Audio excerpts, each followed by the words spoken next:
Fundur settur í stjórnskipunar- og eftirlitsnefnd Alþingis. Ég vil bjóða velkomin á fundinn Tryggva Gunnarsson, umboðsmann Alþingis, Maren Albertsdóttur, aðstoðarmann umboðsmanns og Björn Friðrik Brynjólfsson, sérfræðing.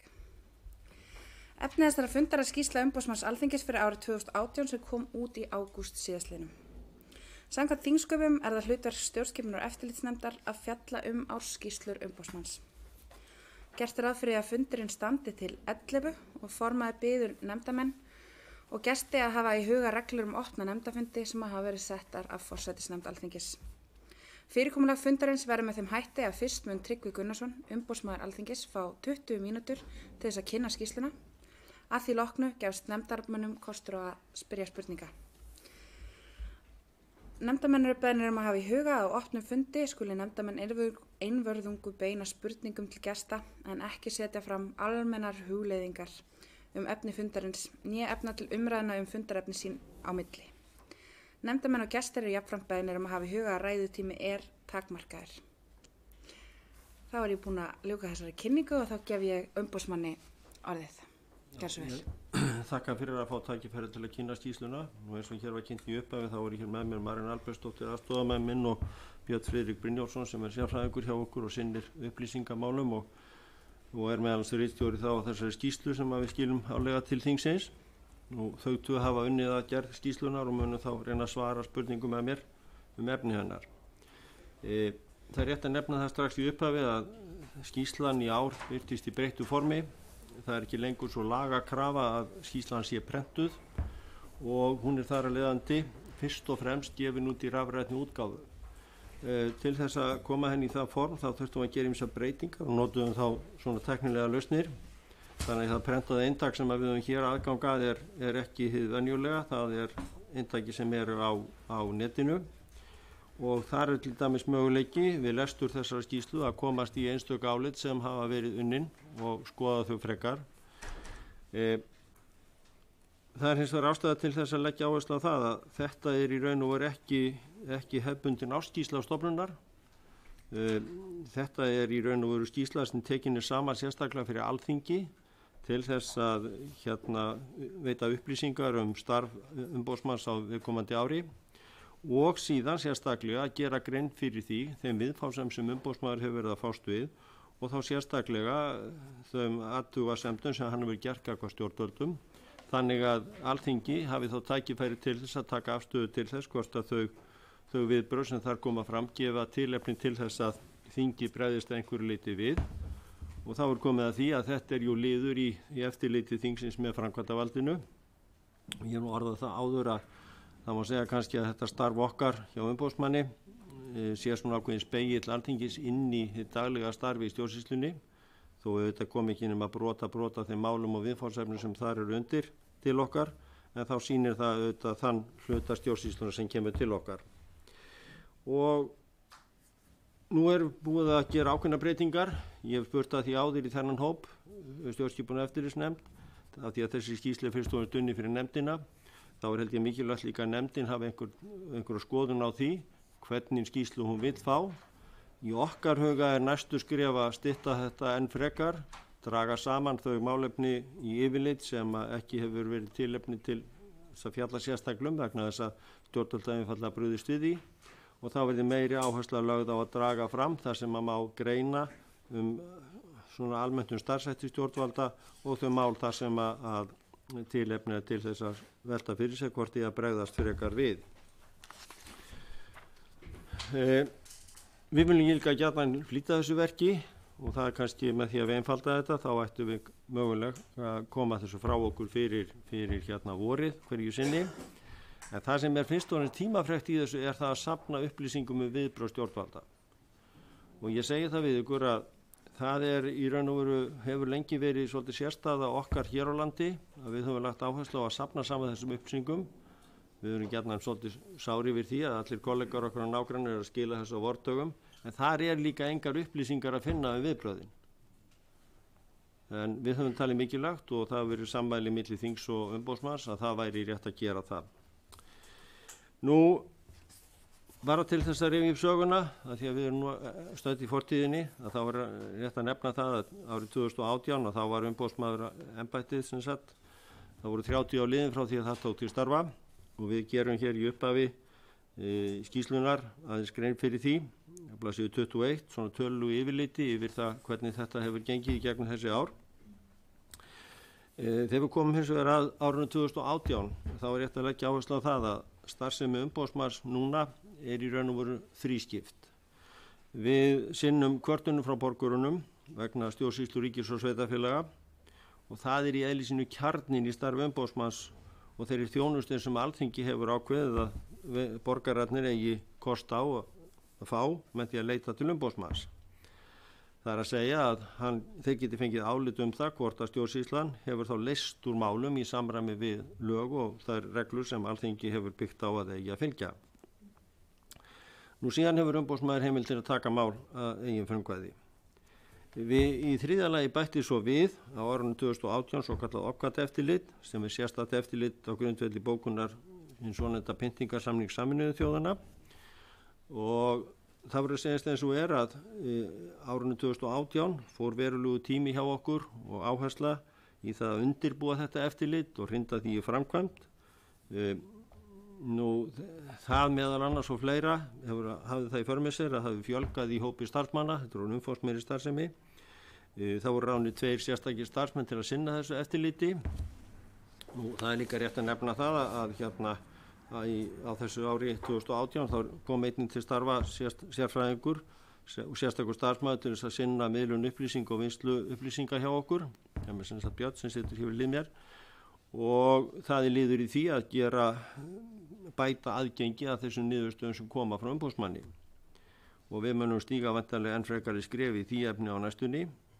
Ég hef áður lýst því að við höfum eftir að upplýsingalögin voru sett og við erum ekki undir þeim, þá er þess að mikilvægt að það liggi fyrir með skýrum hætti hvernig upplýsingagjöf og hálfu umboðsmanns er háttað. Við höfum eins og aðeins stoppað við núna vegna persónuverndar sjónarmiða og ég mun kannski gera nefndinni betur grein fyrir þeim hlutum líka í tengslum við birtingar upplýsinga af þeim toga í dómsmálum sem við höfum fengið ábendingar en þessi mál munu skýrast á næstunni. Nú þessi fjölgun leiddi til, síðan höfðu við bætt við einu skrifstofumanni áður. Þannig að þessi fjölgun leiddi nú til þess að í árslok 2018 þá voru starfsmenn umboðsmanns orðin 16 auk umboðsmanns. Að því kvartanirnar varðar þá var fjöldin á árinu 2018 áþekkur því sem hann hafði verið síðustu árin eða 400 og við náðum að afgreiða lítillega fleiri kvartanir heldur en áður. Við leggjum sem sagt áherslu á að viðhalda þeim málshraða sem við höfum náð á síðustu árum og það kemur fram í skýrslunni. Þið sé það til dæmis að blaðsíðu 18 að 84% þeirra mála sem bárust á árunni þegar var lokið áramót og það er sem sagt búið að ljúka stærstum hluta þessum málum innan mánaðar og þannig að það hefur í raun og veru ekki verið vandamál okkar að sinna þessum kvörtunum. Þetta dregst alltaf í einhverjum tilvikum að fá svör frá stjórnvöldum sem mun fjalla síðar. Við höfum alltaf lagt áherslu á það sem mjög mikilvægt að fólk fái sem allra fyrst svar við því hvort að umboðsmaður getur eitthvað fjallað málið. Þá eigi fólk sem kost á því að fara annað og það leggjum við áherslu á. Álit voru nokkuð fleiri en undanfarin svona síðustu ár, voru 27 á þessu ári. Það ber að leggja áherslu á það að það er í raun og veru kannski 60-65% af þeim erindum sem formlega berast til umboðsmanns sem líkur með því að umboðsmaður telur sig ekki geta fjallað þau vegna þess að vantar lagaskilyrði eða það er ekki búið það með kæruleiðir eða annað. Nú hinn 35% skiptast á þannig að við sem sagt ljúkum þeim með álitum eða ljúkum þeim með bréfum þar sem við teljum ekki tilefni til að fjalla frekar þau að fengnum skýringum og leiðréttingu stjórnvalda. Nú, ég hef áður til dæmis á fundi forsætisnefndar Alþingis í sumar lýst því að, sem ég sagði hérna áðan, ég hef sjálfsög ekki áhyggjur af að geta okkar að sinna og afkvöstum vegna kvartanana. Það sem að við þurfum hins vegar kannski að velta fyrir okkur núna og það er í raun og veru staða og möguleika okkar til að sinna þessum frumkvæðismálum.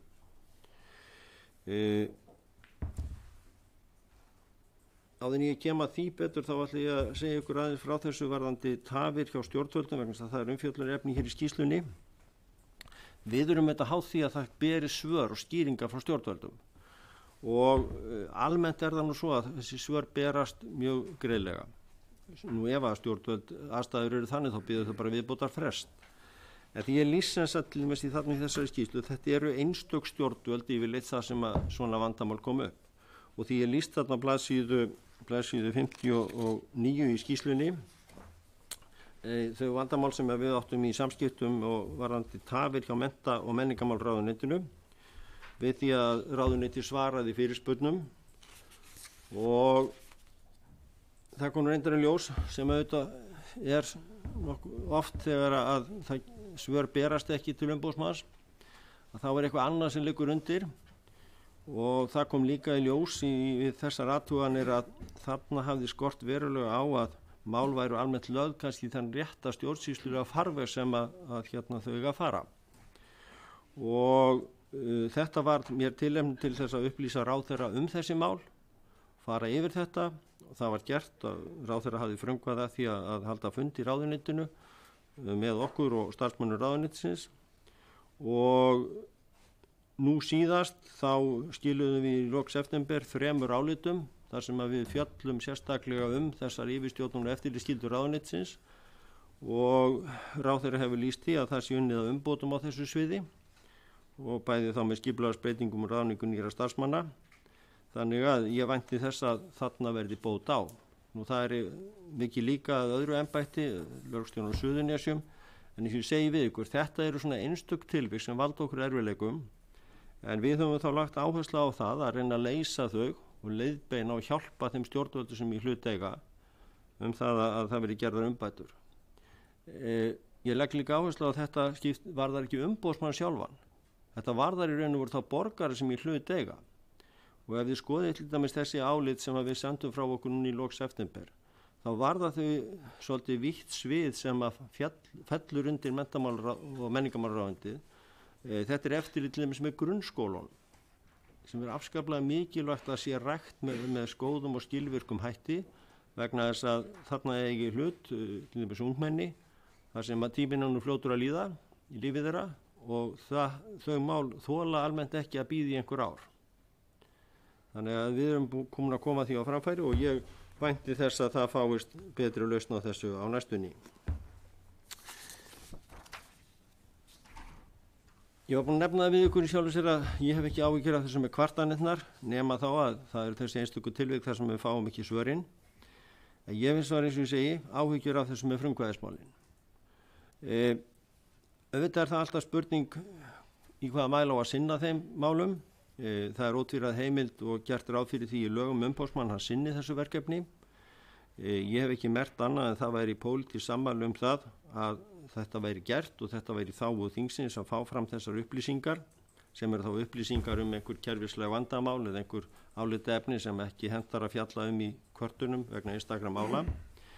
Og þannig var til dæmis á fyrirhluta árs, eða sem sagt árinu 2017 veitt sérstök fjárveikning til þess að við gátum ráðið forstöðumann í þetta og við gerðum þá ráðstafanir til þess að fela honum og einum lögfræðingi að sinna þessu. Svo fengum við þetta opgatverkefni og ákváðum að það heyrði í raun og veru undir forstöðumann frumkvæðismálan að hérna hafa umsjón og eftirlit með því. Það verður hins vegar að segjast eins og að það fór verulegu tími hjá forstöðumanninum í það að sinna þessu árunni 2018 til þess að koma þessu bara á reglböl og það bara góðan árangur. En afleiðingi varðu þetta svo að það var lítið hægt að sinna þessum frumkvæðismálum. Og niðurstaða mín einfallega svo að við náum ekkert að sinna þessum málum að gagni með einhverjum einum starfsmanni. Við verðum bara, ef við eigum að gera þetta, og ég tel að það sé brýn þörf á að gera þetta, og þá líka í þágu þingsins og þeirra sem að þetta eftirlit á að þjóna, að þá verðum við að gera einhverja bragarbót á því. Kvartanirnar, þær mega ekki við neinum frávikum, það má ekki slaka á vaktinni þar, því að ef að eitthvað er slakað á, þá bara hlaðast málun upp. Ég hafði óskað eftir því við gerð fjármálaáætlunar að það er bætt í seglina því að varðar þessi frumkvæðismál og óskaði eftir að fá eitt stöðugildi Það náði nú ekki fram að ganga í þeim áætlunum sem þegar hafa liggja fyrir. En eins og ég hef alltaf sagt við ykkur, það verður að vera ákvörðun þingsins hvað það vil gera í þessum málum. Ég vek athygli á því að það er önnur stofnun þingsins eftirlitsstofnun sem meðal annars hefur eftirlit með stjórnsýslunni, stjórnsýslu endurskoðanir, ríkisendurskoðun. Það nú allfleiri sem að hafa það verkefni að sinna þessu hlutverki. En enn og aftur þetta verður að vera svolítið ykkar verk, hvað þið viljið gera í þessu og þess vegna nefni ég það við ykkur. OPCAT í sjálfu sér komið í fastar skorður. Við fórum á stað í fyrstu heimsókn fyrir rétt tæpu ári. Við heimsóknum þá 3 deildir, lokaðar deildir á Kleppsspítala. Það er eðli þessa eftirlits að það í sjálfu sér samkvæmt þeirri bókun sem liggur fyrir og þeim samningi. Það gert ráð fyrir að það beinist fyrst og fremst að aðbúnaði, hvernig staðið að umgjörð á þessum stofnunum, verið að beita óeðlilegum aðferðum með einhverju leyti sem að skerða frelsi þessa einstaklingi meira mæli en þörf krefur og lagaheimildir standa til. Það verður að segja staðnum eins og skýrslan í raun og veru tilbúin og hún verður birt vantarlega bara á næstu dögum, bara ljúka frágang á henni. En þetta verkefni leiddi það í ljós að það snýrist ekkit þetta sem við ætluðum að fjalla Þetta snýst fyrst og fremst lagalega atriði. Vegna þess að það vantar allan lagalega umgjörð í raun og veru þær aðferðir sem að stofnunin telur nauðsynlegt að beita í formi inngripa, þvingana, hugsanlega valdbeitingar í þessum tilvikum. Þetta hefur tafið þetta verki á okkur auk þess að það verður breytingar á starfsmannahaldi. Hvort að þetta verður raunin áfram að við hér á landi stöndum í þeim sporum við þessar stofnanir sem þetta eftirlit beinist að það verði í byrjun fyrst og fremst lagalegt eftirlit. Við skulum ekki fullir það. Við fórum líka í heimsókn á Stuðlum. Þar ákveðin álitaefni sem að munu verða gerð grein fyrir af þessum toga líka. Ég held hins vegar að við eigum að nota þessar niðurstöður sem að munu koma á næstunni til áminningar það að við verðum að skoða betur grundvöll þessara starfsemi almennt. Ef við lítum á viðfangsefni ársins að þá má sjá það til dæmis á yfirliti sem blaðsíðu 43 og svo flokkun eftir viðfangsefnum blaðsíðu 35 að þessi viðfangsefni að ber saman milli ára þetta eru tiltölulega sömu viðfangsefnin. Það eru þessar tafir hjá stjórnvöldum, það eru málefni opinberra starfsmanna, það eru almannatryggingar. Það var aukning svolítið í málum sem lúta fyrirspurnum aðgang að gögnum og ég geri þau mál sérstaklega að umtalsefni hér á blaðsíðu 45 í skýrslunni. Við sem sagt merkjum það að það fjölgar kvörtunum til okkar. Þar hefur fókusin verið svolítið á annars vegar á bara afgreiðslu á málum sem að lúta stjórnsýslulögunum, það að segja bara aðgangur aðila gögnum og síðan hefur þetta fyrst og fremst beinst líka að því töfum á málsmeðferð hjá úrskurðarnefnd upplýsingamála. Það er rakið að fyrir nokkrum árum gjölfar setningar á nýjum upplýsingalögum þá hófum við undirbúning af frumkvæðisathugun á þessu sviði og hún beindist í raun og veru að tvennu. Þar kom inn regla sem að gerði ráð fyrir því að forsætisráðherra hefði frumkvæði setja reglugerð frumkvæði stjórnvalda við birtingu upplýsinga. Við vorum að reka á eftir því, svo kom svo reglugerð, ég ætla ekki að fjalla hana hér. Við vorum líka að íta svolítið á með tíman í þessu. En svo gerist það að ný ríkisstjórn ákveður að setja niður vinnu til þess að skoða þessi mál. Afraksturinn af þeirri vinnu birtist hér í lagafrumvarpi sem var lagt fram á Alþingi og samþykkt. Það var að segjast eins og ég rek þarna í skýrslunni að sú niðurstaða sem þar varð að því varðar tímafresti til afgreiðslu á þessum málum, sérstaklega að því varðar úrskurðarnefndina, þar sem hún getur haft að jafnaði 150 daga og þið viti hvað það eru margir mánuðir til þess að afgreiða mál. Ég hafði verið að vinna með allt aðra viðmiðanir. Þær viðmiðanir hafði ég sótt í nágrannalanda okkar, þar sem lögð gífurleg áhersla á að afgreiða þessi mál með hraði. Ég segi það í skýrslunni, það hlýtur umhugsunarefni hvort að þjónar einhverjum tilgangi hjá mér að halda frá þessari athugun þegar stefnumörkunin er þessi. Ég held eins að þetta sé brýnt viðfangsefni og mikilvægt að við náum fram einhverjum umbótum á þessu sviði. En ég velti því líka upp hvort að þetta kerfi sem við höfum komið okkur upp með þessari úrskurðarnefndu upplýsingamála er í raun og veru það rétta. Hvers vegna? Það er vegna þess að við finnum mjög fyrir því að það skortir á þekkingu út í stjórnsýslunni á þeim reglum sem á að fara eftir við að ákveða þessar beiðnir. Það er í raun og veru grundvallar vandamál. Og það er ekki bara bundið við ráðuneytin, það er í raun og veru allar stofnanir og sveitarfélögin líka. Þannig að ég segi við ykkur að þessum skilabúðum er komið að framfæri við ykkar að þarna þurfum við kannski að velta fyrir okkur hvort við erum á réttri leið. Það er eins og sum vandamál halda bara áfram og elda okkur. Við fjallum hér ráðgjöf einkaaðila í ráðningamálum, á blaðsíðu 49. Þetta virðist verið viðvarandi vandamál sem hefur aftur haft aðrar afleiðingar sem við erum til dæmis með til skoðunar núna, sem varðar í raun og veru aðferðafræði sem er sótt til þessara ráðgjafar, varðandi til dæmis stigagjöf við úrlausn þessara mála. Við fjallum hér almannatryggingar. Það er mjög algengt að við séum að fjallum þau mál. Það er kannski oft eðli þeirra mála að þó að það sé tiltekin kvörtun sem er til úrlausnar, að þá eru undir margvægt stærri hópur. Og þessi mál, eins og reyndin hefur orðið, til dæmis varandi þau mál sem fjallað var 2018, hafa mun víðtækari sýrskotun, eins og til dæmis útreikningur á búsetutíma þegar reynir á EES-reglurnar. Annað mál er til dæmis svona einfaldur hlutur eins og neyðarhnappur í íbúð aldraðs einstakling sem býr í leiguhúsnæði hjá sveitarfélagi. Látum það nú vera.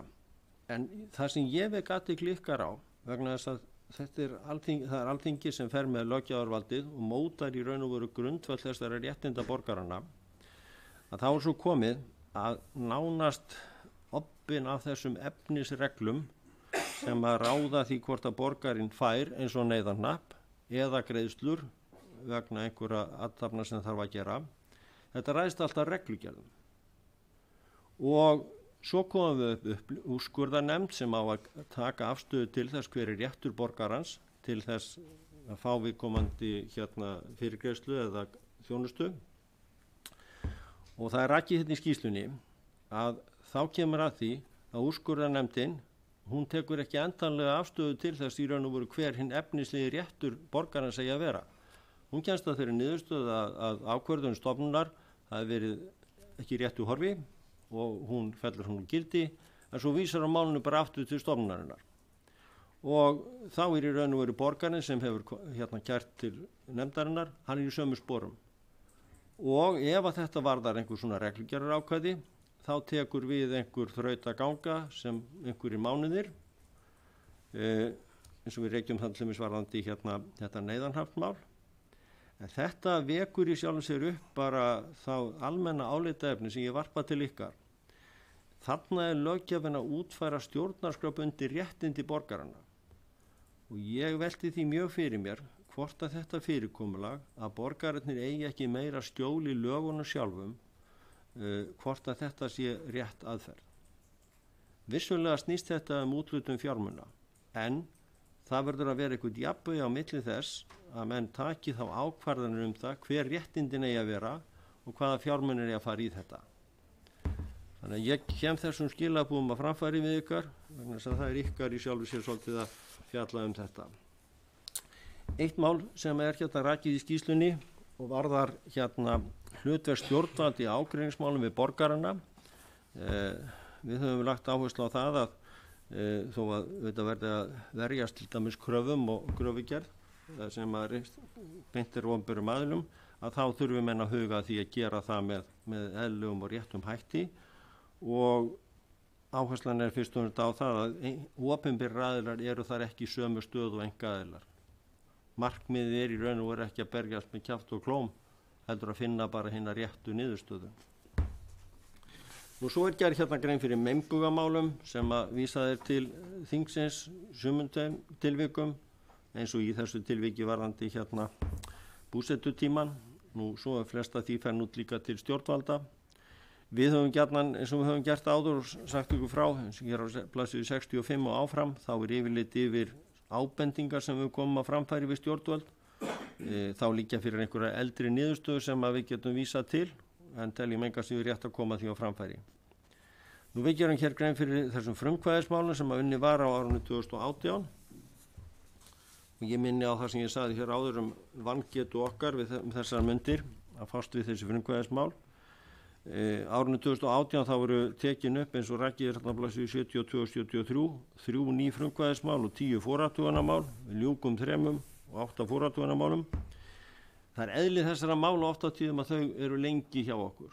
Við erum alltaf á vaktinni við því ætla stjórnvöld að laga þetta, ætla að bæta úr þessu. Og við rekjum þarna eitt dæmi til dæmi sem er eftirrekstur okkar við það að fá niðurstöðu það hvað ætla stjórnvöld að gera í geðheilbrigðismálum fanga. Við erum enn í biðstöðu, nú á að bjóða þetta út og það er í ferli og það verður bara vona að þar sé komin farvegur til þess að leysa úr þeim málum, en við erum búin að bíða lengi. Og hvaða þýðingu hefur þetta fyrir okkur? Fyrst og fremst náttúrulega að passa upp á það að þessi mál sé í réttu horfi gagnvart þeim sem í hlut eiga, en við þurfum líka að fá núna að vita af hverju á þá eftirlit okkar að fangelsum að beinast. Því ef að þetta er ennþá vandamál, þá er þetta ljóst hvert í fyrsta verkefni. Ég ætla ekki að vekja, við erum hérna með líka umfjöllun þetta svo kallaða málvarðandi heimilislausa og þá sem ekki eiga vísan náttstað. Síðan er hérna mál sem að lítur að sjálfstæðum kæru og úrskurðarnefndum sem að ég hef áður nefnt á þessum vettvangi og hafa aukist verulega. Þetta varðar fyrst og fremst það álitaefni að borgararnir njóta réttinda hér samkvæmt stjórnarskrá og einhverju leyti fjölþjóðlegum reglum og þá bera með þetta fyrir sig að ákvarðanir stjórnvalda sé ekki í samræmi stjórnarskrá og þessa samninga. Þá hafa þessar nefndir lengst að sagt þetta kemur okkur ekki við, þetta verður bara að fara til dómstóla.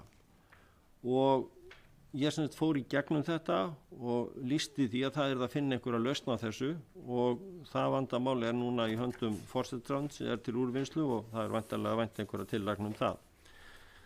Og þó að við höfum átt erfitt varðandi þessi frumkvæðismál þá erum við núna með mál í deiglunni sem að ég held að ástæða til að nefna við ykkur vegna þess að þá kannski skynjiði betur hvað er undirliggjandi í þessu.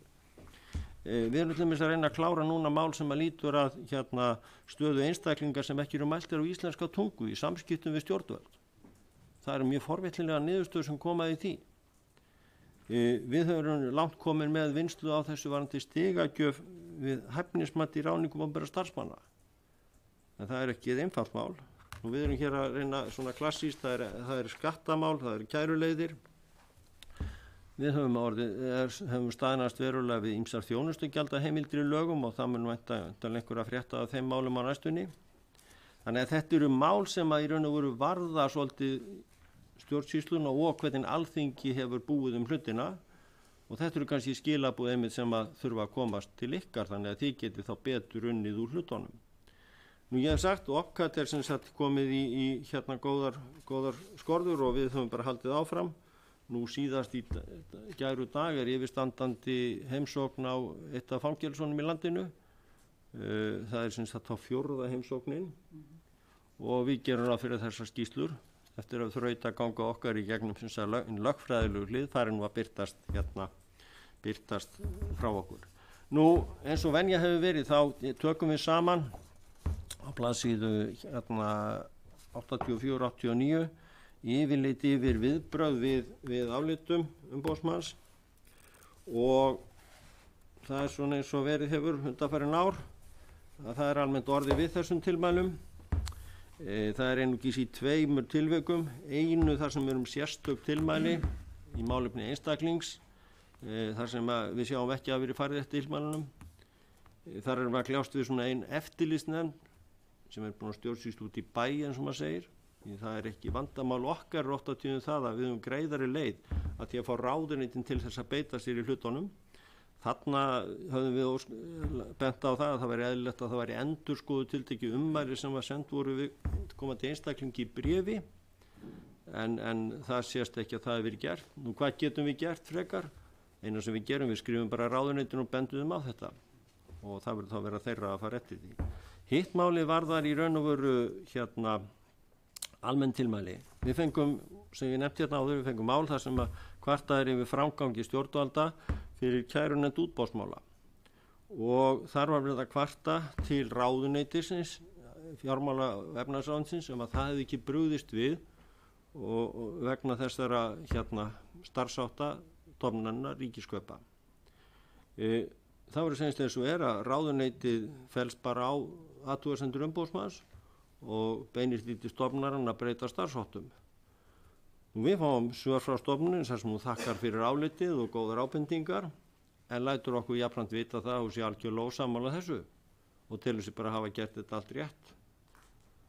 Og við erum náttúrulega svolítið vanda þegar að ráðuneyti sem að ferjum í yfirstjórn þessara mála sammála álitið umboðsmanns að þarna hafi þurft að gera þetta með öðrum hætti en stofnunin telur sig hafa gert þetta bara með réttum hætti. Þannig að þá setjum við bara viðburðin misvega og það verður að vera ráðuneytisins að eiga næsta leik. Ég ætla að láta þessu lokið í bili og við reynum þá að svara spurningum ef við getum. Takk. Kæra þakki fyrir þetta. Ég gef Kolbeini Óttarssyni Proppi orðið. Kæra þakki fyrir þetta og kæra þakki fyrir greinagóða yfirferð á vanda og góða skýrslu. Gæti náttúrulega komið með ótalmargar spurningar og vangaveltur en ég ætla ekki að gera það. Mér langar aðeins að beina sjónum mínum að orðum umboðsmanns varðandi úrskurðarnefnd upplýsingamála og þeirri vangaveltu hér hvort að þjóni einhvern tilgangi að halda athugunum áfram í þeim efnum ef stefnumörkun stjórnvalda þessi og þar bara að vísa til málsmeðferðartíma úrskurðarnefndar upplýsingamála.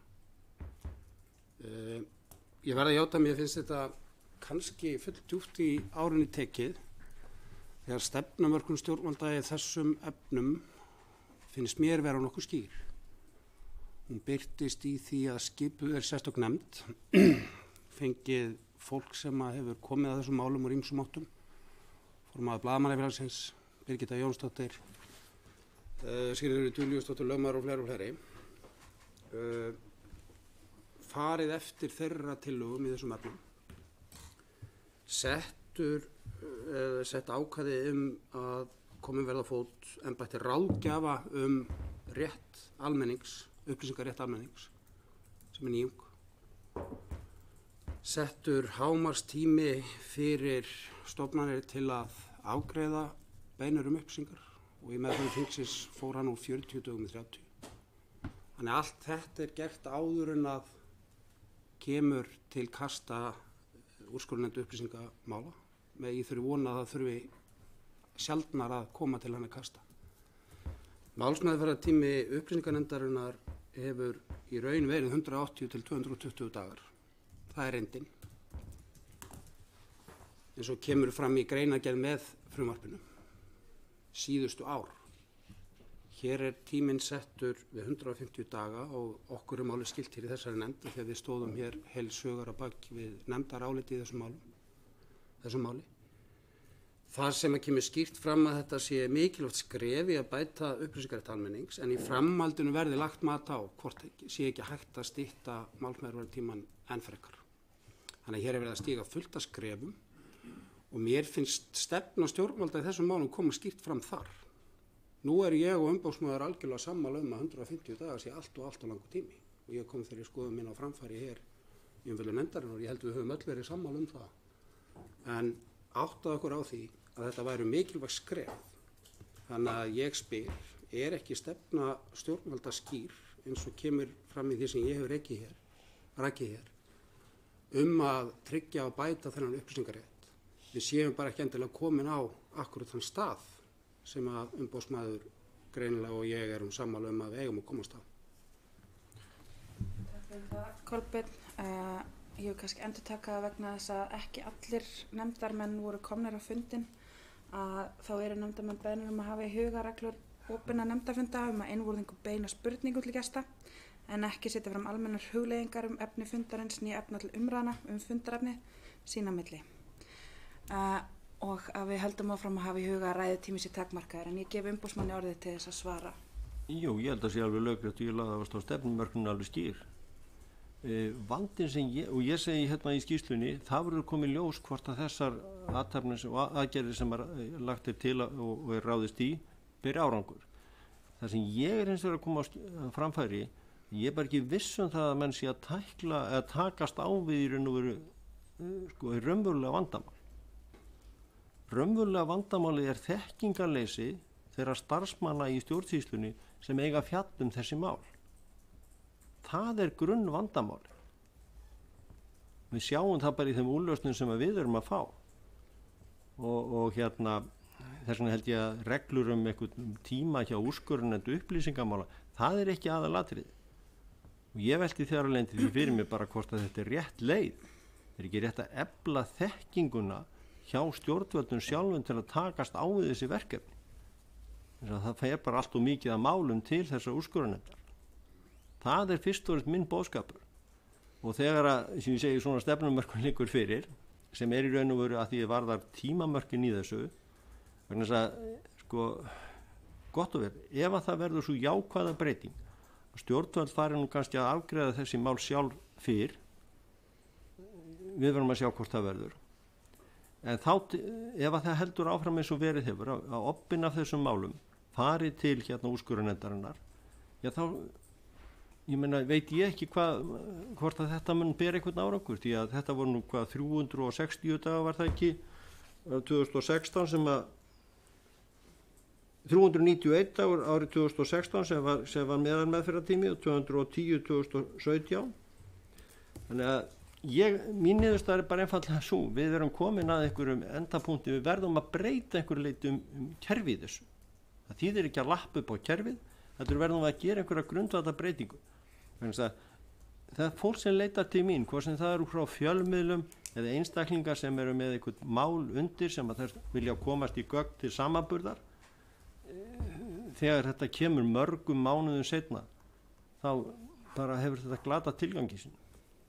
Þannig við verðum einhvern veginn að finna leið og ég held að besta leiðin sé svo að reyna að færa þessi viðfangsefni nær fólkinu og kenna því hvernig ná að gera þetta. Takk fyrir það. Jón Steindór. Já, takk fyrir skýrsluna og framsöguna. Það er kannski tvennt sem ég langaði aðeins til þess að spyrja umboðsmann út í. Það kemur fram hér á blaðsíðu 58 ofarlega, neðarlega í tilvísinni sem er þar, það sem ég ætla að vitna í, þá hnykkti ég á að stjórnvöld ættu ekki að leggja áherslu á að bera sigur úr bítum í rimmuðu borgarna ef það væri á kostnað þessa niðurstaða máls byggð á réttum atvikum og lögum. Og svo held ég að þú hafir sagt sjálfur að menn ætti ekki alltaf að berjast með kjafti og klóm fyrir því að fá hafa sigur heldur að tryggja rétta niðurstöðu. Mér langar að setja þetta í samhengi við bréf sem að umboðsmaður sendi nefndinni hér 2. mars 2018 þar sem að var verið að fjalla skipan landsréttardómara og þar er einmitt kafli sem ber yfirskriftina staða ríkisins sem aðili að dómsmáli og það sem mér langar til að spyrja er kannski hvort að umboðsmaður hafi velt fyrir sér og ég reikna með því miðað við það sem hér stendur sem sagt stöðu eins og ríkislögmann sem fer með varnir fyrir ríkið og hvernig hann háttar vörnum sínum og hlutverk stjórnvalda í því að móta kröfugerð og ábyrgð stjórnvalda á þeirri kröfugerð sem sett er fram yfirleitt í dómsmálum. Hvort að umboðsmaður hafi sem sagt verið að velta þessu meira fyrir sér upp á síðkastið eða vilji tjá nefndinni frekar skoðanir sínar í þessum efnum. Svo kannski bara örstutt í lokin af því að þú nefndir frumkvæðisrannsókn sem liti að samskiptum borgara sem ekki veru mæltir á íslenska tungu við stjórnvöld og það væri að vænta niðurstöðu fljótlega ef ég skildi rétt, hvort að þú gætir sagt nokkur orð það sem fram kemur þarna, örfáar setningar bara. Takk fyrir. Gjörðu svo vel. Við vorum að hafa það í huga, við erum hér að fjalla skýrslu 2018 og þar eru þetta fjallað með almennum hætti í tilefna tilteknu áliti framgöngu ríkisins í ágreiningsmálum. Það á ekki bara við dómsmál. Síðan er rétt að rifja það upp fyrir ykkur og hefur komið fram núna í umræðinni að árinu 2014 að þá nú ekki ég reyndar, það var settur umboðsmaður Þorgeir Ingi Njálsson sem að hafði til meðferðar kröfu eða sem sagt mál vegna skaðabótakröfu heilbrigðis, já það eru athafnir á heilbrigðissviði þar sem að komu þetta álitamál hvort að hvort að ráðuneytið hefði átt að taka afstöðu til þeirra kröfu sem þar var gerð og þá settur umboðsmaður þá leið að hann vitnaði bara til athugasemda við það frumvarp sem að sett var laga ríkislögmann 1985 og þar segir til dæmis, og ég bara rifi þau fyrir ykkur, frumvarp þetta felur í sér umboð til málflutnings og uppgjör bótakrafna. Tekið skal fram að ákvörðunarvald það hvort bótaskylda sé viðurkennd í einstöku tilvikum ekki liggur eftir sem áður hjá þeim aðilum sem kröfum er beint gegn. Þannig að ríkið og fyrirsvarsmenn ríkisins eru náttúrulega í þeirri sömu aðstöðu og allir aðrir að þeir verða að taka afstöðu til þess hvað þeir ætla að gera, hvernig þeir ætla að bregðast við og það er í því samhengi sem að ég er að setja fram þessi aðvörunar orð að menn fari varlega. Þið sjáum til dæmis eins og í þessu máli sem er til umfjöllun í skýrslunni þá kemur það í ljósa að máli fer fyrir þessa úrskurðarnefnd. Hún segir það er engin haldbær rök fyrir þessum fullyrðingum að þetta fyrirtæki að vera að selja gallaða vöru. Og síðan kemur upp að stofnunin segir, jú við höfum upplýsingar þetta. Og þá vaknar svo spurning býtu af hverju þeim þá ekki komið á framfæri. Vegna þess að það skiptir máli að málsvörn ríkisins að hverju sinni byggð á einhverjum þeim upplýsingur sem hægt er að taka afstöðu til. Og eitt af því sem auðvitað ríkið þarf þá að taka afstöðu til eða þeir aðilar sem fara fyrir því hvaða varnir eigi að viðhafa. Við getum sagt núna í klassískt í lögfræðinu þá er þetta spurningar sem fyrningu, allar menn að bera fyrir sig fyrningu eða ekki. Þannig ég held að ég láti nú þetta ekki næja í þessu samhengi en eins og ég segi þetta er bara eitt af þeim verkefnum sem að framkvæmdavaldið þarf að fara með, takast á við þetta og ég hef bara búin að upplifa allt og mörg atvik þar sem einhvern veginn fyrirsvarsmennsins opinbera skeita kannski ekki nægjanlega þetta hlutverk sitt að fara með opinbert vald. Þeir fara kannski, svo koma lögmenn sem eru þetta vanir því að fara með mál fyrir einkaaðila, einstakling og fyrirtæki og gæta þeirra hagsmuna eins vel og þeir telja bara þörf á hverju sinni. En það kunna vera þarna sérstök sjónarmið með þeim opinberin aðilega í hlut. Takk fyrir þetta. Margrét Tryggvadóttir, gjörðu svo vel. Já, kærar þakkir fyrir skýrsluna. Ég er nú að koma hérna að þessu fyrsta sinn aftur í 6-7 ár og það er svona ýmislegt sem að mér stundum mjög ánægilegt að sjá að málafjöldin hefur svona náð jafnvægi aftur því að seinast þegar ég var hérna þá var svo ofboðslega mikið af málum eftir hrunið að og kannski embættið hafði ekki nægt fjármagn til að bregðast við þessum aukna málafjölda að það er gott að sjá að það er komið jafnvægi á það aftur. Svo fannst mér líka athyglisvert að sjá að það er svona eiginlega fyrsta sem nefnt er að stjórnvöld svari borgurunum og ég man að þetta var nú hérna fyrir 6-7 árum var þetta eiginlega alltaf það fyrsta sem sagt var að það vantaði bara þessi svör. Er þetta ekkert að skána? Svo langaði mig að spyrja með þetta OPCAT eftirlit. Verða öldrunarheimili eitthvað skoðuð? Er það inn í þessu? það sé ekki meiri bili takk. Einu varandi Jón, Steinþór, það er með túlkamálið, eða sem sagt stöðu þessa. Það mun væntanlega kannski koma svipað og við nefndum fyrirvarandi þetta OPCAT-eftirlit. Það er ákveðið lagalegt tóm þarna í þessu samhengi. Í nágrannalöndum okkar þá hefur verið byggt á túlkun á tilteknum reglum stjórnsýsluréttarins og stjórnsýslulagana. Hér hefur hins vegar verið uppi það sjónarmið og liggja fyrir bréf gömul frá stjórnvöldum það að það hvíli engar sérstakar skyldur á opinberum aðilum að þessu leyti. Það var komið lagareglur á einstökum sviðum. Ástæðan fyrir því að þetta býður aðeins hjá okkur núna er það að við búum í fjölþjóðlegum heimi, við göngumst undir skuldbindingar, mellent samstarf og einn af þessum samningum er svokallaður EES-samningur og hann leiðir til þess að við þurfum að gæta svolítið að þeim borgurum sem eru að byggja rétt sinn á þessum samningi og við erum akkurat núna að reyna að komast aðeins lengra inn í það hvaða skyldur hvíla á íslenska ríkinu vegna þeirra hluta. Þannig að við munum gera grein fyrir þessu sem allra fyrst.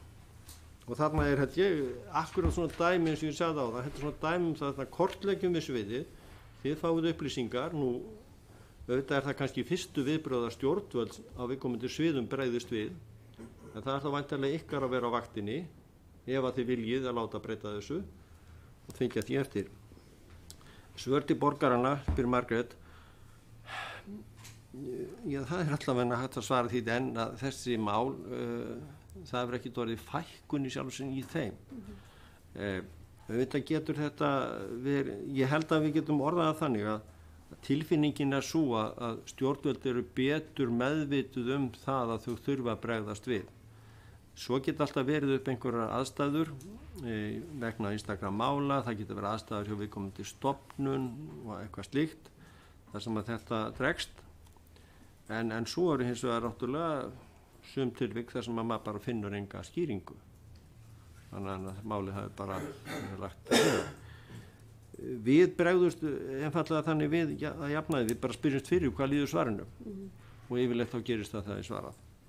Og þá áttum við okkur stundum á því að það er svona kerfislegu vandi og það er kannski eitt svona tilvik sem væri mjög gott að geta fylgt eftir.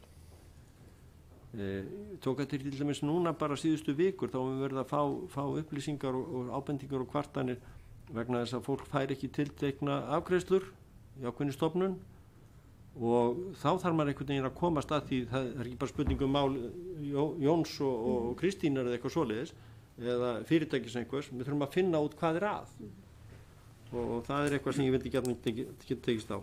Varðandi OPCAT eftirlitið og öldrunarheimilin þá verður það að hafa í huga að upphaflega þessi pyntingarsamningur Sameinuðu þjóðanna og það eftirlit sem þar var haft í huga, það var auðvitað byggt á því að við værum með þessi klassísku fangelsi, einhverja búðir kannski í framhaldi af stríðsátökum, hefðbundin gömul geðsjúkrahús. Þróun þessara mála er hins vegar sér maður í nágrannalöndum okkar og við höfum bara fylgst með og við erum að undirbúa okkur á því leytinu til, er svo að eftir því sem er það meira inngrip opinberra aðila í málefni til dæmis aldraðara sem að búa við Alzheimer sjúkdóm eða einhvern veginn get ekki ráðið sjálfur sínum málum, að þá hefur þróunin verið svo að menn hafa verið að færa þetta eftirlit inn á þau svið og við sem sagt gerum ráð fyrir því, fylgjast núna, við erum í góðu samstarfi við nágrannalöndin okkar og sérstaklega við Norðurlöndin og við fylgjumst með því hvað þar er verið að gera og þróunin er sem sagt svo að menn líti eftir þessum stofnum líka. Takk. Líneik, Anna. Já, takk fyrir þessa skýrslu og sem að í henni eru auðvitað fjölmargt sem að væri umræðina virði en mér langar að stoppa aðeins kannski þar sem frá var horfið varðandi upplýsingalögin og skortinn á þekkingu sem að ég tek undir að sé ástæðan en þá vil ég beina þeirri spurningu mun ráðgjafinn í upplýsingamálum geta bætt eitthvað þarna út bæði með þá ráðgjöf og samtali við starfsmenn stjórnsýslunar og einstaklingana sem sækja eftir upplýsingum eða þarf eitthvað miklu meira til þess að bæta úr þekkingunni eða þekkingaskortinum. Síðan sko skildi ég bara ekki, ég var að játa það alveg, það sem hvað var við umboðsmaður var að vísa í þegar að var talað að það vantaði upp á lagaumgjörðina til að væri hægt að vinna OPCAT eftirlitið eins og til þyrfti, eða ég skildi það þannig, þá á hvaða sviði lagalegt tómarum, hvað það sem vantar upp á að það sé hægt að fylgja alveg þessu vel eftir. Og svo í þriðja lagi þá eitt af þeim málum sem í vinnslu að börnum fötlun sem sylja skólavist í framhaldsskóla. Þetta náttúrulega eitt af þessum málum sem snýr þá ungmönnum og hlýtur að vera mjög brýnt að vinna hratt og vel því að tími líður og bara hvað vinnslu þessa máls líður. Takk fyrir. Gjörðu vel. Hérna, auðvitað vonar maður að þessi ráðgjafi geti lagt sig lóða vogarskárunar í að auka þekkingu og bæta úrlausn þessara mála. Ég finnst það sendur það að hann einn og sér ráði við þetta. Ég held að við þurfum bara að fara í margvænt meira og stærra átak á þessu sviði. Það sem angrar okkur líka það að það ekki bara aðgangur samkvæmt upplýsingalögunum, það líka aðgangur aðilanna að málum. Tökum einfalt eins og í þessum ráðningamálum eða einhverjum málum sem fólk með hjá stjórnsýslunni. Þar bara ekki leyst úr þessum málum á réttum lagagrundvelli. Þannig að ég hef verulegar áhyggjur bara af þessi almennu þekkingu á þessum upplýsingarétti. Og ég held bara einfallega að það þarf með einhverjum ráðum að bæta þetta. Og ég segi það við ykkur og ég bara vona það, ég vonaði ekki í stjórnvöld og ég hafi skoðanir. En sko, ég efast bara stórlega það að þetta kerfi sem við höfum komið upp og erum búin að vera með í allmörg ár og núna einhver áratugi, ég bara get vissum að það sé þeir rétta í þessum málaflokki. Og þegar maður stendur frammi fyrir því að þetta hefur ekki skilað árangri, þá finnst mér allavega krafandi mín vera svo, hvað þá þetta að gera? Og ég segi einfallega, ég set spurningamerki við kerfið og ég sé sérstaklega spurningamerki við og benda á það þurfa að auka þekninguna. Við erum allt og geinkeft fyrir því hér að bæta alltaf ofan á kerfið. Bæta einhverju úrskurðarnefnd eða einhvern veginn bara byggja ofan á. En sko við höfum ekkert efna á því að stækka þessa stjórnsýslu. Við verðum fyrst og fremst að einbeita okkur að bæta hana. Bæta úrlausnirnar og bæta möguleika þess fólks sem þetta starfar til þess að leysa vel úr þessum málum. Það allavega svona niðurstaða sem ég hef komist að eftir að hafa glímt við þetta í allnokkur ár. Það ekkert sem að vantar upp á lagaumgjörðina því OPCAT eftirliti. Það allt í, það ekkert vandamál þar. Það sem ég var að leggja áherslu á var það að við erum í vandræðum bara vegna skorts á mannskap að sinna þessum frumkvæðismálum. Það verið það sem átt við. Það ekki það sem ég stoppaði við. Nei, það ekkert í OPCAT sem að laga umhverfinu. Við höfum alveg fullkomnar heimildir að því það varðar. En þú kannski stoppa við þegar Tryggvi minnist á skort á lag varðandi Klepp og þá aðtúan sem fór frá. Það lítur að því bara einfallega það. Þarna frelsissviptir einstaklingar, vistaðir á sjúkrahúsi, hlutatill eru þeir vistaðir þar vegna dóma með vistun og hæli. Sumir hver ekki sakhæfir. Þarna eru einstaklingar vistaðir á grundvelli sjálfræðissviptingar.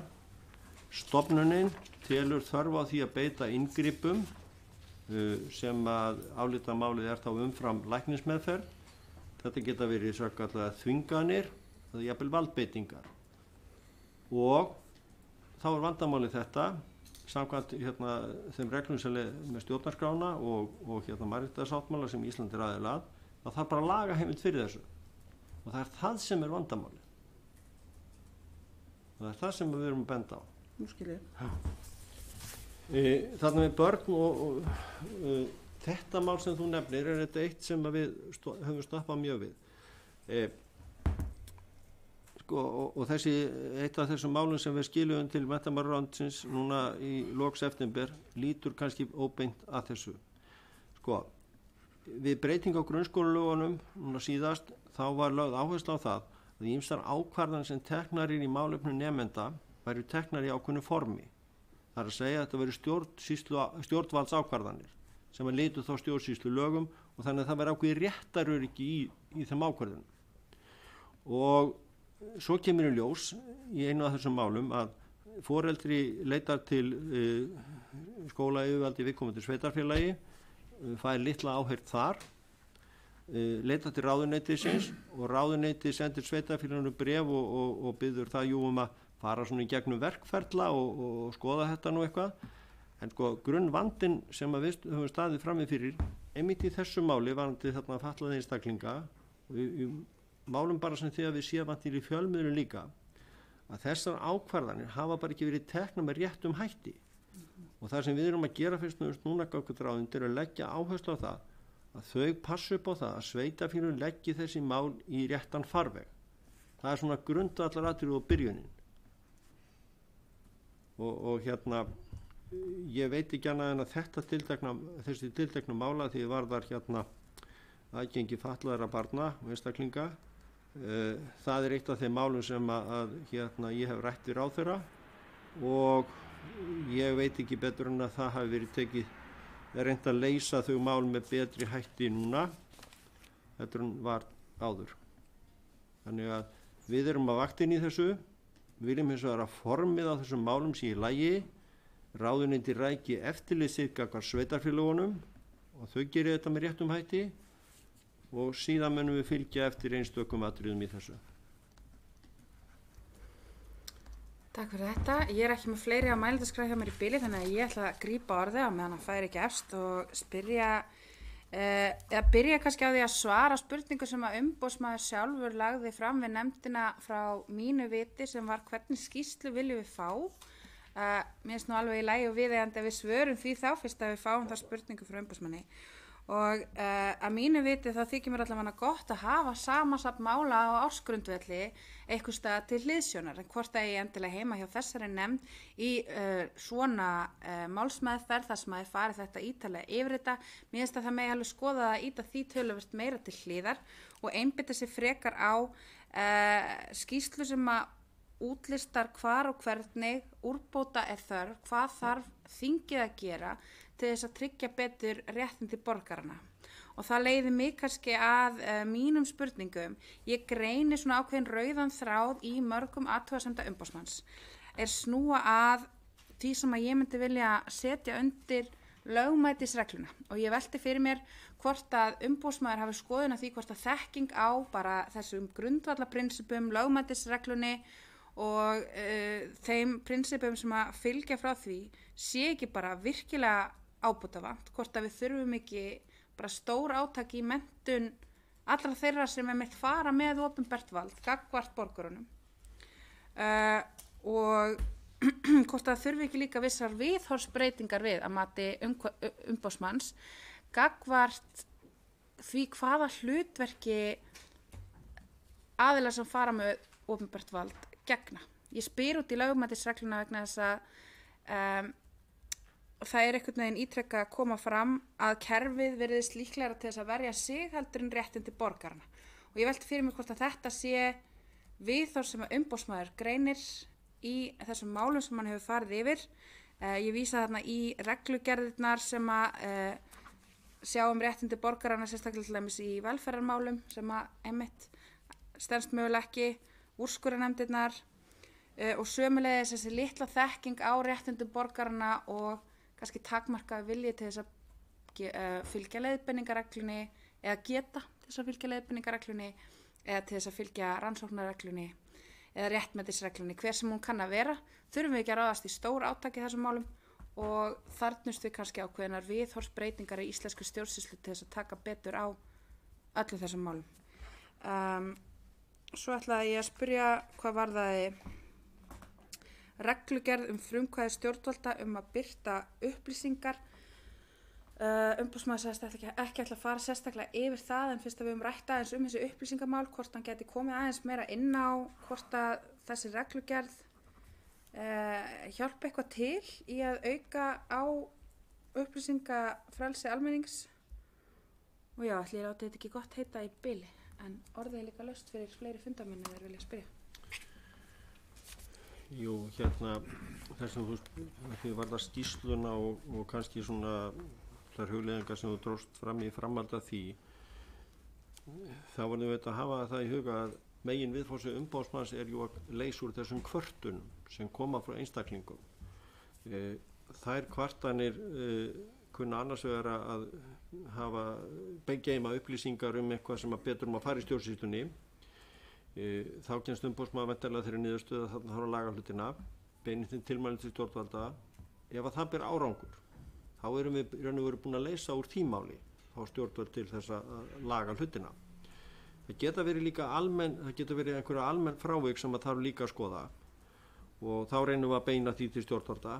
Það kann auðvitað vera vel verið að það sé viðfangsefni sem að nefndin vill fylgja eftir.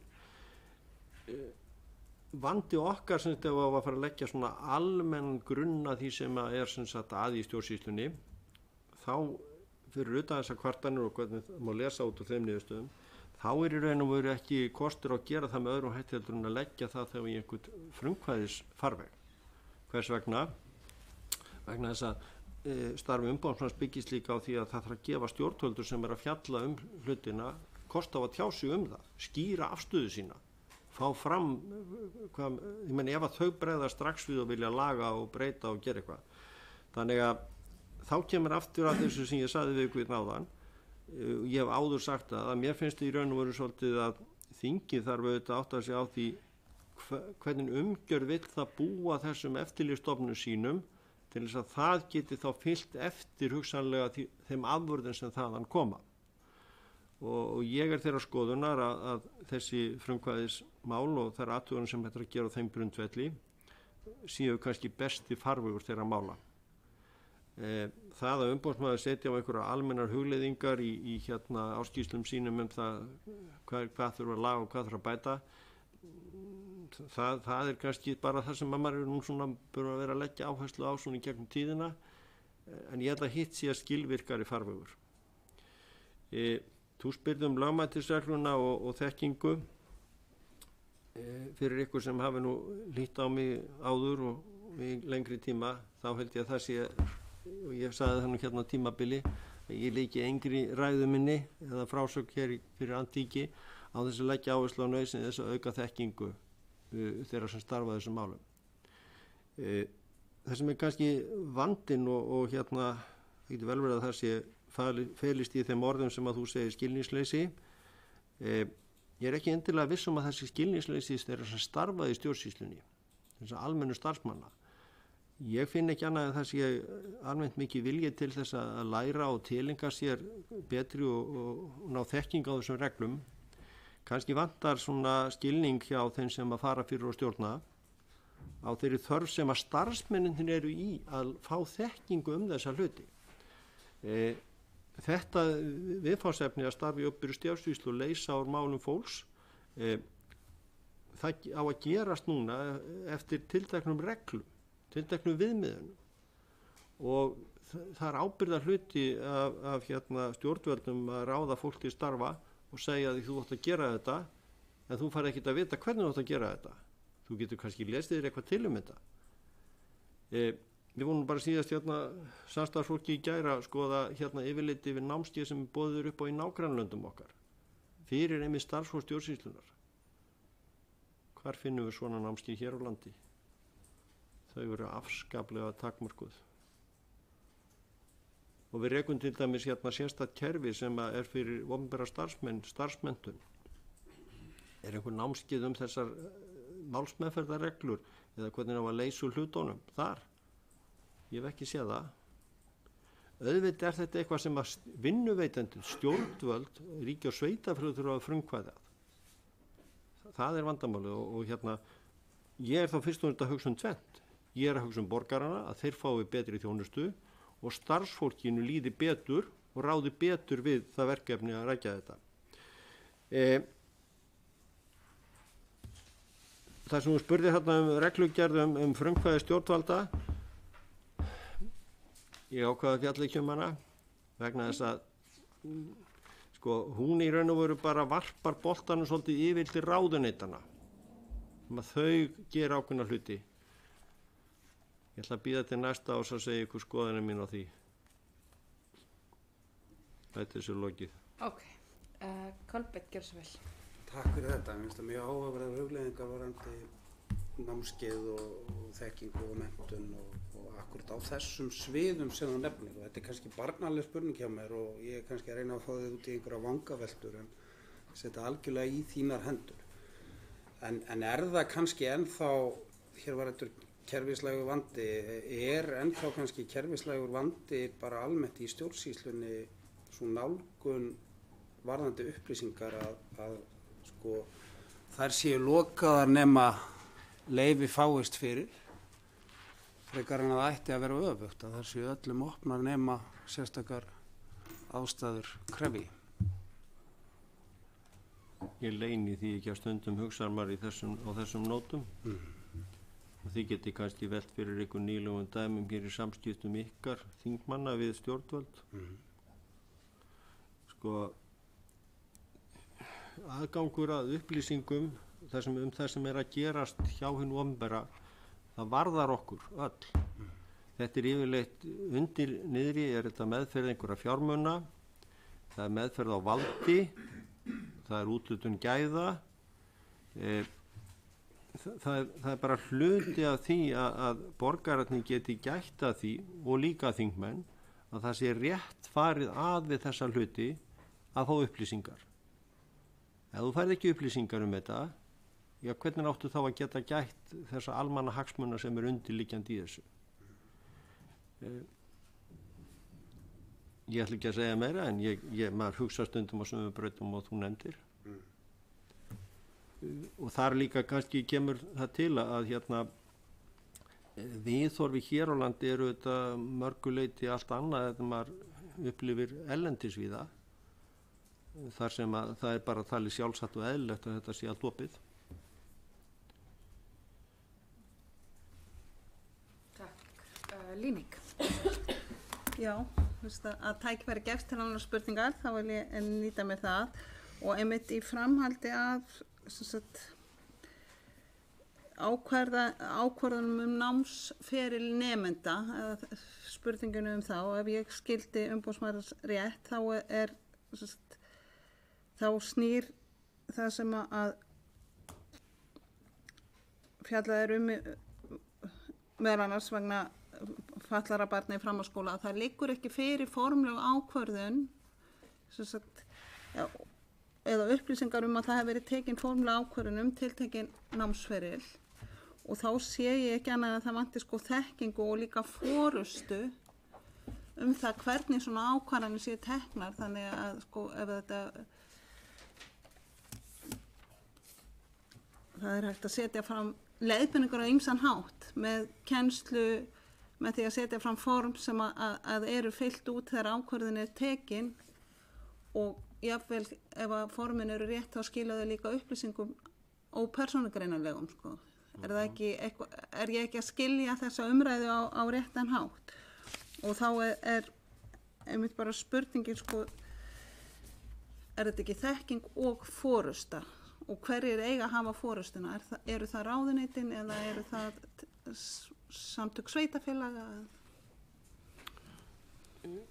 skólamáli sérstaklega. Já, tökum skólamáli, svona grunnskólastigið að þá er þannig að restu grunnskólan og svo starfsemi er á vegum sveitarfélagana. Ráðuneytið hefur fyrst og fremst eftirlit með því að sveitarfélögin ræki sín lög, ræki það skyldur sem á þeim hvíla. Og það er jafnframt hægt líka að kæra til ráðins ákveðnar ákvarðanir. Og svo hefur það bara almennar yfirstjórn og eftirlitsheimildir á þessu sviði. Og það sem við erum kannski að gera með eina af þessu álitum sem ég var að segja kom hann í september, það er svona verið að hnykkja á þessu sem við höfum verið í samtali við ráðuneytið að þar ráðuneytið að rækja þetta hlutverk að hjálpa sveitarfélögunum, veita þeim leiðbeiningar það í hvaða farveg þessi mál eiga að fara.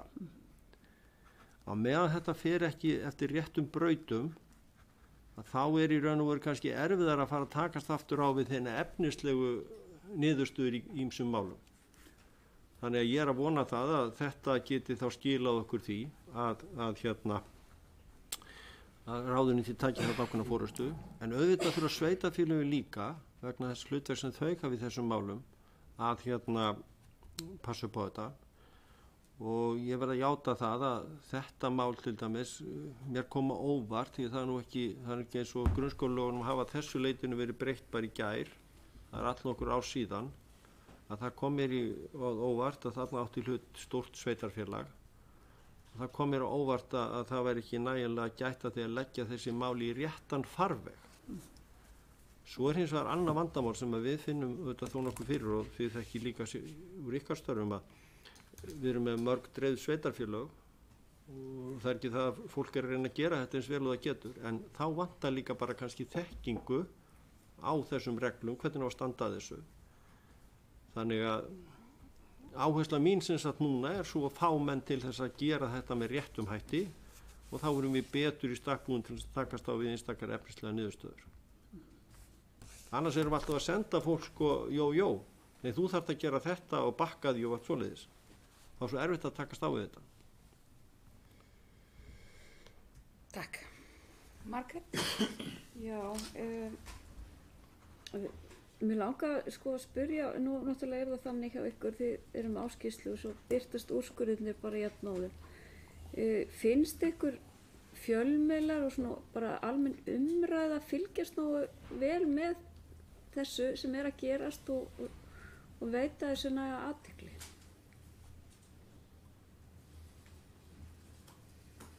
Í sjálfu sér, ég tekið sem dæmi bara við nágrannalönd okkar, að þá held ég að sé nú svona umræða í fjölmiðlum þau svona álit þar sem að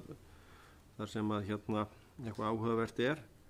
Eins og verðum við alltaf aðtúa það að glerugu fjölmiðlamanna þau kannski beinast að einhverjum persónum, einstaklingum sem í hlut eiga, frekar en kannski þessu almenna álitaefni sem við vorum að ræða með áðan.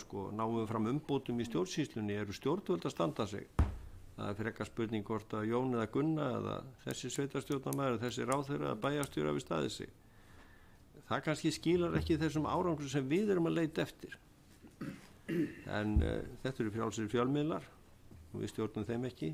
Við höfum hins vegar þá bara lagt meiri áherslu á það að birta á heimasíðu okkar fyrsta lagi niðurstöðurnar og reyna líka þá með þessum fréttum sem við birtum það að draga fram svona þessi almennu álitaefni sem eru undirliggjandi í þessu. Og það er þó okkar leið til þess að hjálpa bæði þeim sem þetta lesa og þá eftir aðtöku fjölmiðlamönnum að átta sig á þessum atriðum. Og þá þurfa menn líka að hafa það í huga, hvað er fjölmiðlun? Hún er væntanlega það að líka hjálpa borgurunum til þess að átta sig betur á samfélaginu. En það var það allavega þegar ég var í þessu gamla dag. Það fjölmiðlafólk sem við stað. Næstum orðið er Þorsteinn Sæmundsson. Gjörðu svo vel. Já, takk fyrir þessa skýrslu og takk fyrir ágæta umfjöllun. Nú ætla ég ekki að veiða umboðsmann í einhverja gildru að fara að kommentera á þá stofnun sem hann heyrir undir. En mér langaði aðeins svona til þess að fara yfir þessa almennu tregðu sem sagt ráðuneyta og stofnana til þess að veita upplýsingar. Og þá er ég að tala jafnvel upplýsingar sem varða almannahag. Og ég ítreka það að ég er ekki að reyna að fá umboðsmann til þess að kommentera á mál sem þingmenn er að reka, en ég viðurkenni að það er svona veldur áhyggjum þegar að það er svona jara við að alþingismenn þurfa að leita sér atbeina lögmanns til þess að berja upplýsingar sem eiga erindi við almenning út úr framkvæmdarvaldinu. Þannig að mér langar að spyrja, gæti verið að við þurfum að breyta einhverju lagaumhverfi, þar að segja rétt almennings til upplýsinga, og gæti verið að við þurfum að að færa það eitthvað nær veruleikanum sem við búum við í dag? Nú er að játa það að þessi löggjöf okkar aðgang af upplýsingum afskaplega opin, að því leytinu til að rétturinn tiltölulega mikill og ef á að takmarkan þá þarf að það byggjast á ákveðnum forsendum og það þarf að fara rök fyrir því ef að það að takmarkan. Þannig að svona almennt ættu í sjálfu sér þessar upplýsingalaga reglur ekki að standa því í vegi. Svo koma hins vegar aðrir hlutir til sem að við finnum vaxandi mæli fyrir núna. Við fengið nýja reglur persónuvernd og meðferð persónuupplýsinga og það nánast í hverju einasta máli þar sem að menn einhvern veginn er nú að bera það fyrir sig og taka þá ekki endilega afstöðu til þess hvort að reglutan eigi við. Heldur bara nei, það ekki hægt að gera þetta út af persónuverndarsjónarmiðum og það auðvitað skaðlegt og síðan auðvitað þekkt úr sögunni að það hafa komið upp þau tilvik að möguleikar alþingismanna til að fá upplýsingar eftir þeim leiðum sem þeim eru tryggðar í þingsköpum til eftirlits með framkvæmdarvaldinu hafa verið erfiðari og ekki jafn greiðfarar eins og leiðir einstaklinga og jafnvel þá þingmanna í því formi að upplýsingum. Það auðvitað eitthvað sem að þingið þarf það bara að skoða sérstaklega. Takk. Ég líka með nokkra loka spurningar og þær eru í boði. Mér langaði í fyrsta lagi að vísa til blaðsíðu 132 í skýrslu umboðsmanns varðandi málsmeðferð stjórnvalda. Þetta snýra þessum stjórnsýslu nefndum sem að taka ekki endanlegar ákvarðanir eða neita að taka ákvarðanir gagnvart stjórnskipulegum álitaefnum. Og þar kemur fram í viðbrögðum stjórnvalda á blaðsíðu 132 að það sé vinna í gangi og það séu tillögur fyrir hendi frá Páli Hreinssyni sem hafi verið ráðinn að annast úttekt á starfsemi sjálfstæðra úrskurðarnefnda í samstarfi við lögfræðingar ráðuneytisins, að það komi fram í skýrslu frá honum að það sé lagt til að ef að sjálfstæðar úrskurðarnefndir telja vafa leika á hvort að tiltekið ákvæði almennra laga samrýmist ákvæði stjórnarskrár sem þeim hafi ekki tekist að leysa úr með túlkun, skuli ráðherra tilkynnt það sérstaklega og honum sent afrit af úrskurðinum. Og ég velti fyrir mig hvort að umboðsmanni finnist þetta að vera einhvers konar lausn við þessu vandamáli sem hann bendir á. Er svo tillaga ráðherra að fá einhverja tilkynningu og afrit af úrskurði þar sem að borgararnir fá ekki úrlausn mála sinna, lausn við því að borgararnir fá ekki úrlausn mála sinna fyrir þessum nefndum? Það er kannski fyrsta spurningin. Og svo vildi ég spyrja kannski gagnvart sýnileika álita umboðsmanns og skilningi almennings á réttindum sínum og einmitt athygli fjölmiðla og annarra eins og hefur komið fram hérna í spurningu nefndarmanna, hvort að ráðherra afsakið, nú er komin í annan gír hérna, hvort að umboðsmaður telli ekki ástæði til þess að efla líka menntun í skólum landsins réttindi borgarana, vegna þess að ég man ekki eftir í minni grunnskóla nýja menntaskólamenntun að ég hafi fengið einhvers konar greinagóða menntun hvaða réttindi ég njóti sem borgari í þessu landi. Og sömulegis hvort að koma til greina fyrir umboðsmann að halda fá hann til þess fjármagn, skulum við segja, viðburði eða annað slíkt sem að gæti verið þá fræðslu hvetjandi eða bara vekja áhuga á kannski ákveðnum málum sem að hann og fleiri aðila getur kannski verið að ræða saman í pallborði eða einhverju slíku. Þetta kannski svona vangaveltur. En já, gjör svo vel.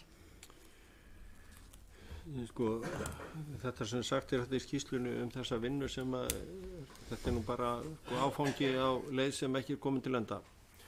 Þetta nú flókin lögfræðileg úrlausnarefni. Vandinn sem að sem að ég stend fram fyrir þetta. Stjórnarskráin og þessi samningar hluta því laga umhverfi sem borgararnir búa við hér á landi og þeir eiga rétt á þessum grundvelli. Þeir bera þetta fyrir sig þegar þeir leita kæra mál til ráðherra, þegar þeir kæra mál til úrskurðarnefnda.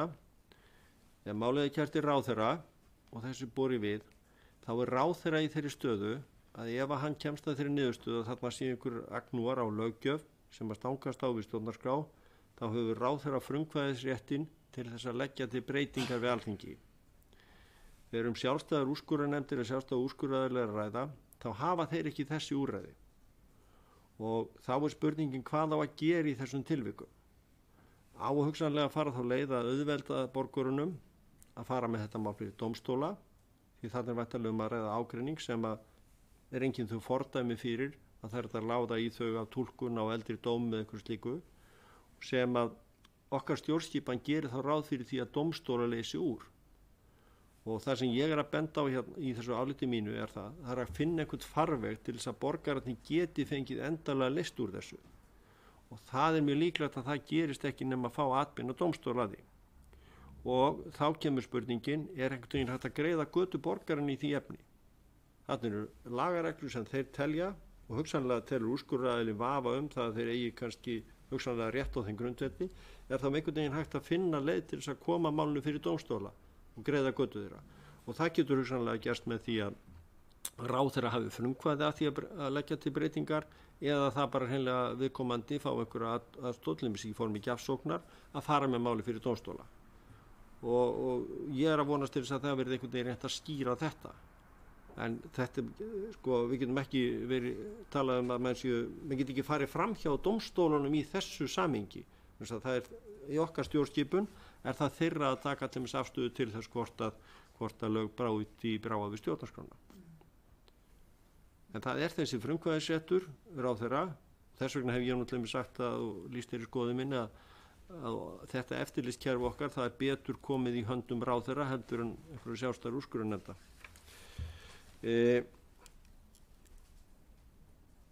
Ég fengi nú tíma til þess að endur skipuleggja skólakerfið, þá kæmist mann nú í feitt. Þetta hlýtur það nú bara að vera meðalans ykkar hlutverk að reyna þá að hafa áhrif á það að skólakerfið á hverjum tíma veiti því unga fólki sem þar þá leiðsögn út í lífi sem að best hentar, og samfélagið alltaf orðið flóknara og flóknara og það kann vel að vera þarna þurfa að bæta eitthvað í. Ég ætla ekki að hafa skoðun á því allavega. Nú, þú segir hvort að við getum ekki staðið á torgum og haft átt. Ég hef áður og talaði það fyrir mörgum árum að það þyrfti að auka þessa fræðslu fyrir opinbera starfsmenn. Og það þyrfti líka að gera einhvern gangur í því að hafa aðgengið fræðsluefni. Þá var brugðist við því að leggja til að umboðsmaður fengi fjárveitingu til að vinna þetta fræðsluefni. Og við fengum peninga til þess. Ég held ég sé tvisvar búin að reyna að stíga til hliðar og taka mér smá leyfi til að sinna þessu. Annir í þessu embætti og álag sem ekki hefur komið upp á ýmsum tímum hefur bara verið þannig að ég hef ekki fengið nokkurt frið til þess að gera þetta. Og mitt starfsfólk hefur bara verið annum kafinn. Þannig að ég sé nú ekki við núverandi aðstæður, og ég sagði það reyndar á þessum fundi forsætisnefndar Alþingis að ef að það ættum að klára þetta verkefni, við geymum fjármunni til þess, þá það væntanlega ekki gert með öðrum hætti heldur en umboðsmaður fengi þá einhvern smá frið í einhvern tíma til þess að gera eitthvað í þessu og leggja þá í raun og veru fram einhvern okkar sýn sem erum að standa í þessum samskiptum. Hún kannski svolítið önnur heldur en einhverja fræðimanna sem að skrifa stjórnsýslurétt. Við erum kannski með þá tilfinning í puttunum, og kannski maður eins og ég sem búin að vera í þessum samskiptum í öll þessi ár, við erum kannski með það í puttunum svona hvar þarf að hjálpa fólki til þess að það komist aðeins lengra í þessu. Það ekki með því að sitja á einhver langan fyrirlestur eða mikil greinarskjöfum lögmætisregluna. Þetta þarf fólk að þekkja hana, en það þarf líka að skilja hvers vegna hún er. Það kannski stóra atriði. Þannig að menn þurfa bara að velta fyrir sig hvert betra að nota starfskrafta mínu því að greiða úr málum einstaklinga eða hvort að maður á að fara frekar í það að reyna að hjálpa fólki almennt til þess að koma þessu lengra. En eins og staðinu núna þá höfum við bara alveg fullt í fangi með það sem við erum að gera og megum ekki við fleiri verkefnum við vilji. Takk fyrir þetta. Eru fleiri spurningar frá nefndarmönnum? Svo virðist ekki vera, það vil ég bjóða umboðsmanni ef hann hefur ykkur lokaorð að fara með þau hér. Ég held að við séum búin að fara yfir þetta svona í helstu atriðum og ég er búin að reyna að svara þeim spurningum sem beinum til ykkar og það hefur verið nefnt hérna, það er að vona á frá okkur þessum fyrstu opkastskýrslu. Auðvitað þar kannski þó að það muni beinast fyrst og fremst að Landspítalanu vegna bara starfsáttar sem þar eru, þá hefur Landspítalan ekki forræði á lagasetningu. Þar þurfa að koma að stjórnvöld, þar sé að ráðherrar, og þessi málum er skipt á nokkur ráðuneyti, og svo er þetta spurning hvað þingi vill gera, hvernig það vill fylgja þessum málum eftir, standa á vaktinu það að það verði gerðarbreytingar ef það telur þörf á því. Því það verður að hafa það í huga að við erum að tala þarna mögulega heimildir til valdbeitingar og hérna það er bara löggjafar atriði hversu langt menn vilja ganga í því. Og ef að stofnun sem að rækir þetta verkefni telur þörf á tilteknum úrræðum, þá þarf að skoða það hvort að það laga heimild til þeirra. Ef að það laga heimild, þá næsta spurning, telur Alþingi rétt að veita laga heimildina?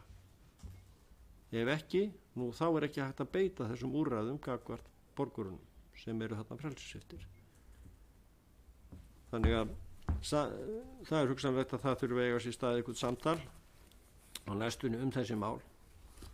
Þannig að ég læt þessu lokið í bili. Já, kæra þakkir. Ég vil þakka gestunum okkar kærlega fyrir komuna og slíta þessum fundi slítið.